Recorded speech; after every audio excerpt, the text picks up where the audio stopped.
Tugas 12A8 Koneksi Antar Materi, Nilai dan Peran Guru Penggerak oleh Zainul Abdilabas, calon guru penggerak Angkatan 7 dari Kabupaten Karanganyar. Facts mengenai koneksi antar materi dari modul 1.1 dan modul 1.2. Tentu banyak fact atau fakta yang saya dapati. Beberapa di antaranya dapat saya sampaikan detailnya sebagaimana berikut. Fakta pertama. 1. Pada modul 1.1, saya belajar, berdiskusi, dan berusaha memahami serta menerapkan filosofi dari kegiatan pendidikan di Indonesia yang disandarkan pada filosofi pemikiran Ki Hajar Dewantara dalam bidang pendidikan. Saya belajar tentang hakikat, tujuan, syarat, prinsip-prinsip pendidikan yang sejalan dengan konsep-konsep pemikiran Bapak Pendidikan Nasional kita, Bapak Ki Hajar Dewantara. 2. Sedangkan pada modul 1.2, saya belajar berdiskusi dan berusaha menambah wawasan mengenai nilai-nilai dan peran guru penggerak. Dari modul ini, saya mempelajari berbagai konsep yang akan mendukung terwujudnya profil pelajar Pancasila melalui peran seorang guru penggerak.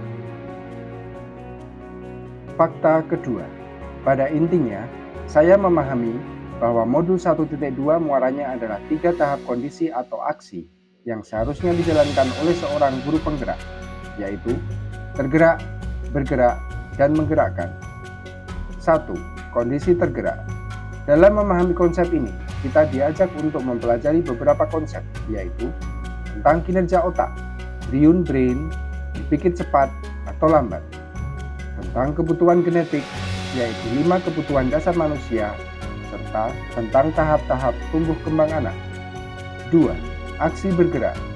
Dalam memahami konsep ini, kita diajak untuk mempelajari beberapa konsep, yaitu tentang memahami teori pilihan, memahami tentang motivasi intrinsik, dan memahami tentang profil pelajar Pancasila, serta memahami tentang nilai-nilai guru penggerak.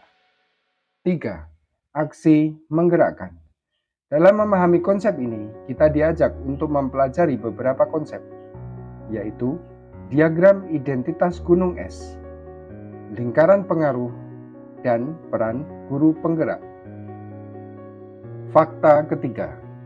Kaitan antara modul 1.1 dan modul 1.2 yang saya pahami adalah bahwa antara modul 1.1 dan modul 1.2 memiliki hubungan keterkaitan yang sangat erat, bahkan tidak terpisahkan, dan menyangkut hal yang substantif.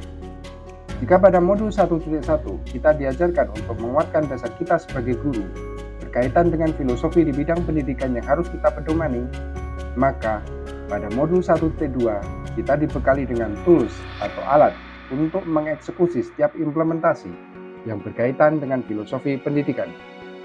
Intinya, modul 1.1 memberi kekuatan intrinsik bagi kita, dan modul 1.2 memberi kesempatan bagi kita untuk mengolahnya menjadi energi yang terrealisasi keluar dan mempengaruhi diri kita sendiri, bahkan lingkungan sekitar kita, sejalan dengan kondisi aksi, tergerak, bergerak, dan menggerakkan. Saya juga menangkap pemahaman bahwa baik modul 1.1 dan 1.2 pada dasarnya merupakan rujukan yang baik untuk kita dalam usaha lebih memahami diri kita sendiri sebagai bekal untuk membuat kita berkembang menjadi lebih baik. Feelings. Pada dasarnya, saya merasa senang dan sangat menikmati setiap proses yang saya jalani dalam mempelajari modul 1.1 dan 1.2. Banyaknya pengetahuan yang terasa baru bagi saya mampu menggetarkan jiwa belajar saya, mulai dari modul 1.1 yang prinsipnya mempelajari mengenai filosofi pendidikan di Indonesia berdasar pemikiran Ki Hajar Dewantara. Saya sudah menemukan kesenangan yang memicu harapan dan motivasi lebih untuk terus belajar lebih lanjut. Sedangkan di modul 1.2, rasa ingin tahu saya bertambah besar dengan ilmu dan pengetahuan yang terasa menyegarkan dan sangat menginspirasi. Saya menjadi tersadar betapa banyak yang masih perlu saya pelajari berkaitan dengan dunia pendidikan. Findings. 1. Bahwa pandangan saya mengenai pendidikan selama ini sebelum mempelajari modul 1.1 tidak sepenuhnya tepat. Saya awalnya beranggapan bahwa pendidikan bertujuan untuk menyiapkan anak menjadi manusia dewasa yang siap menghadapi kehidupan dengan segala aspeknya di masa depan. Faktanya, pendidikan bertujuan lebih untuk membimbing murid kita menjadi pribadi yang mandiri dan merdeka. 2. Pada mulanya, saya berpikir bahwa anak semisal tabula rasa yang sangat tergantung dengan pendidikan, mulai dari lingkungan keluarganya hingga pengajaran dari guru-gurunya di lingkungan sekolah. Faktanya, setiap anak sudah memiliki kodrat alam dan kodrat zamannya masing-masing, di mana peran kita sebagai pendidik hanya berusaha menegaskan garis kodrat mereka. 3. Pada awalnya, saya berpikir bahwa otak neokorteks saja yang banyak berperan dalam mengontrol kehidupan seorang manusia.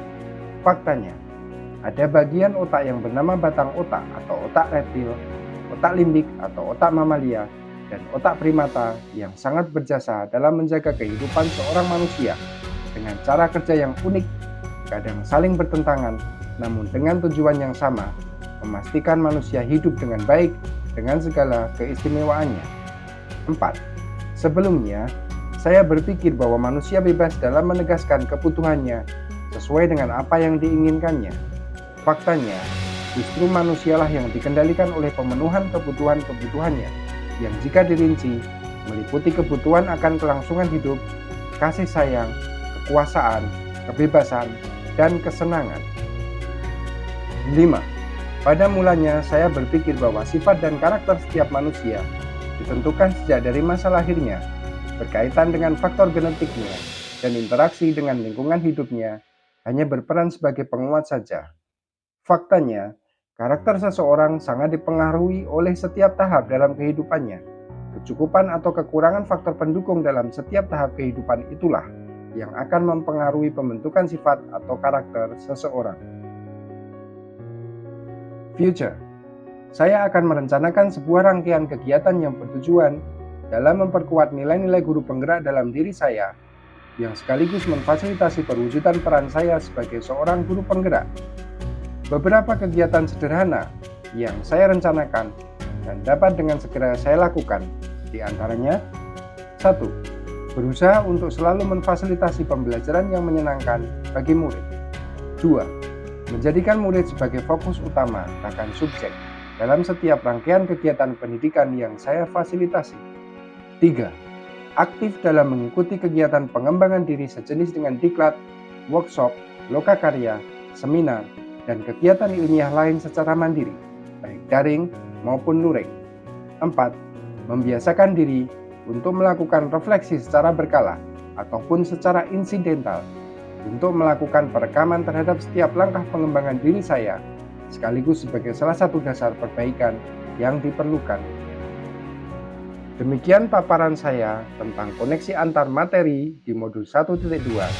Sekian, terima kasih, semoga bermanfaat dan salam guru penggerak.